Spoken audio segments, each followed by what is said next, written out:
High, আসসালামু আলাইকুম। এইটা হচ্ছে কেন আমার টিনটিন লালবাবু খামার থেকে। আর সেই লালবাবুটা না, ওই যে ওখানে দেখেন, তাদেরকে আজকে খাবার দিছি।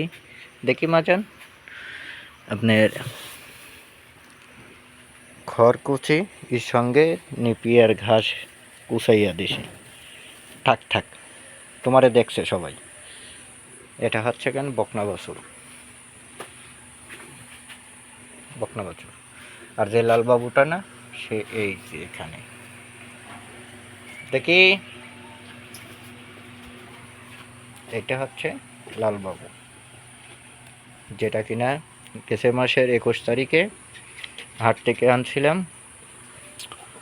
সব কিছু খরচ মরচ দিয়ে আপনার 65,000। এটা 2028 সালে কুরবানির জন্য রেডি হবে। সবাই মাশাল্লাহ বলবেন।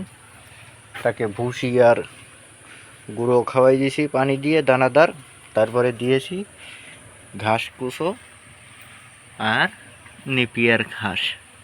সে কোনটা সবাই একটু বলবেন কমেন্টে যে বাচ্চাটা কীরকম আছে। সে ছোট্ট একটা বাচ্চা।